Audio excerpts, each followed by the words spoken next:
دوستو، دجال دنیا کا عظیم ترین فتنہ ہے اور اقوام عالم دن رات کر کے اس کو تلاش کر رہے ہیں، لیکن آج تک کوئی بھی کامیاب نہ ہو سکا۔ دوستو، دجال کے ساتھ ایک صحابی نے ملاقات بھی کی تھی جس کا نام تمیم داری ہے۔ ایک دن آپ صلی اللہ علیہ وآلہ وسلم نماز سے فارغ ہوئے اور ممبر پر جلوہ افروز ہوئے تو آپ صلی اللہ علیہ وسلم تبسم فرما رہے تھے۔ آپ نے فرمایا، ہر شخص اپنی جگہ پر بیٹھا رہے۔ پھر فرمایا، کیا تم جانتے ہو کہ آج میں نے تمہیں مسجد میں کیوں جمع کیا ہے؟ صحابہ کرام نے عرض کی، اللہ اور اس کے رسول بہتر جانتے ہیں۔ آپ صلی اللہ علیہ وسلم نے فرمایا، اللہ کی قسم، میں تم لوگوں کو کسی رغبت دلانے یا ڈرانے کے لیے جمع نہیں کیا، بلکہ میں نے تمہیں اس لیے بلایا ہے کہ تمہیں ایک اہم واقعہ بتلاؤں۔ تمیم داری جو کہ نصرانی تھے میرے ہاں آئے اور میرے ہاتھ پر بیعت کر کے مسلمان ہو گئے۔ انہوں نے مجھے ایک واقعہ سنایا ہے جو میری ان احادیث کے موافق ہے جو میں تم لوگوں سے مسیح دجال کے بارے میں بیان کرتا رہا ہوں۔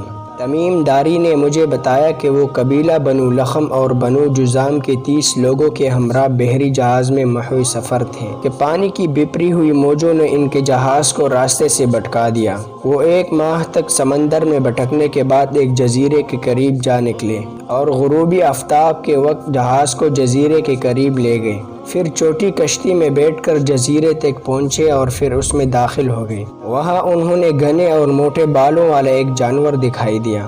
بالوں کی کثرت کے باعث پتہ نہ چلتا تھا کہ اس کی اگلی جانب کون سی ہے اور پچھلی جانب کون سی ہے۔ انہوں نے تعجب سے کہا، تیرا ستیہ ناس، تو کیا چیز ہے؟ تو اس نے کہا، میں جساسہ ہوں۔ تمیم داری نے کہا، جساسہ کیا ہوتی ہے؟ اس نے کہا، تم لوگ اس شخص کے پاس جاؤ جو الگ تھلگ ایک دور جگہ میں رہتا ہے، وہ تمہارے بارے میں جاننے کا بہت خواہش مند ہے۔ اس جساسہ نے جب اپنا نام لیا تو ہمیں یہ اندیشہ ہوا کہ یہ جساسہ کہیں کوئی شیطان نہ ہو۔ ہم جلدی سے اس خانقاہ کی طرف چل پڑے۔ جب ہم اس میں داخل ہوئے تو ہم نے ایک عظیم الجثہ انسان دیکھا جو بہت مضبوطی سے بندھا ہوا تھا۔ اس کے دونوں ہاتھ اس کے گردن سے بندھے ہوئے تھے اور گھٹنوں سے ٹخنوں تک وہ لوہے کی زنجیروں سے جگڑا ہوا تھا۔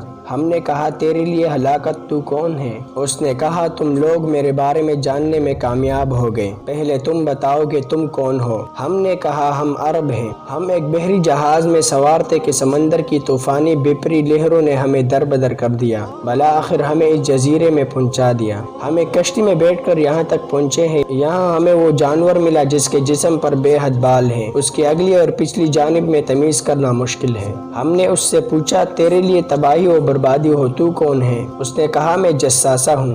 ہم نے کہا، جساسہ کون ہے؟ اس نے کہا، تم لوگ اس بڑے محل میں جاؤ، وہاں جو شخص ہے وہ تمہاری خبر کا بہت شائق ہے۔ ہم تیزی سے تمہاری جانب آئے ہیں۔ ہم اس جانور سے بھی خائف ہیں کہ کہیں وہ شیطان ہی نہ ہو۔ تو دجال نے کہا، مجھے بیسان کے کھجورے کے باغات کے بارے میں کچھ بتاؤ۔ ہم نے کہا، تم اس شیر کی کس چیز کے بارے میں پوچھنا چاہتے ہو؟ اس نے کہا، مجھے یہ بتاؤ، کیا اس کے درخت پھل دے رہے ہیں؟ ہم نے کہا، دیتے ہیں۔ دجال نے کہا، قریب ہے کہ اس کے درخت پھل دینا بند کر دیں گے۔ اس نے کہا، مجھے بحیرہ تبریہ کے بارے میں بتاؤ۔ ہم نے کہا، تم اس کی کس چیز کے بارے میں پوچھنا چاہتے ہو؟ اس نے کہا، کیا اس میں پانی موجود ہے؟ انہوں نے کہا، اس میں بہت پانی ہے۔ اس نے کہا، ان قریب اس کا پانی ختم ہو جائے گا۔ پھر دجال نے کہا، مجھے زغر کے چشمے کے بارے میں بتاؤ۔ انہوں نے کہا، تم اس کی کس چیز کے بارے میں پوچھنا چاہتے ہو؟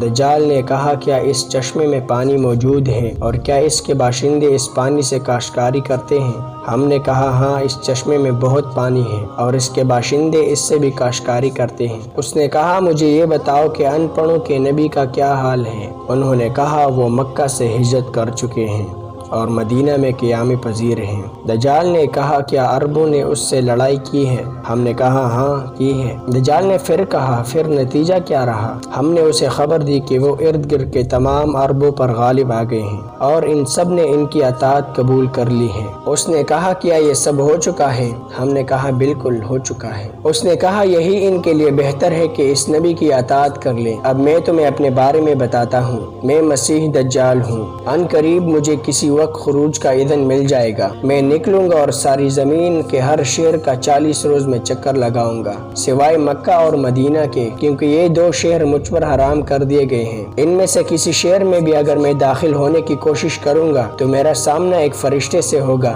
وہ مجھے ان شہروں میں داخل ہونے سے روک دے گا۔ مکہ اور مدینہ کے تمام راستوں اور شاہراہوں پر بھی فرشتے متعین ہوں گے جو اس کی حفاظت کریں گے۔ پھر آپ صلی اللہ علیہ وسلم نے اپنا عصا منبر پر مارا اور فرمایا، یہ طیبہ ہے، یہ طیبہ ہے، یہ طیبہ ہے، یعنی مدینہ منورہ۔ پھر آپ صلی اللہ علیہ وسلم نے فرمایا، کیا یہ بات میں تم سے پہلے ہی بیان نہیں کر چکا؟ لوگوں نے کہا جی ہاں۔ آپ صلی اللہ علیہ وسلم نے فرمایا، مجھے تمیم داری کی بات اچھی لگی کیونکہ وہ میری اس بات کے مطابق تھی جو میں دجال کے بارے میں اور مکہ اور مدینہ کے متعلق تم سے بیان کرتا ہوں۔ خبردار رہو، دجال شام یا یمن کے سمندر میں ہے، بلکہ وہ مشرق کی جانب ہے۔ اور آپ صلی اللہ علیہ وسلم نے اپنے ہاتھ سے مشرق کی طرف اشارہ فرمایا۔ تو دوستو یہ تھا وہ واقعہ جس میں تمیم داری اور دجال کی ملاقات ہوئی تھی۔ دوستو امید کرتے ہیں یہ ویڈیو آپ کو پسند آئی ہوگی۔ اگر ویڈیو پسند آئی ہے تو ہمارے چینل کو سبسکرائب کر کے ساتھ موجود بیل آئیکن پر ضرور پریس کریں تاکہ تمام نئی آنے والی ویڈیوز کے اپڈیٹ آپ کو ملتی رہیں۔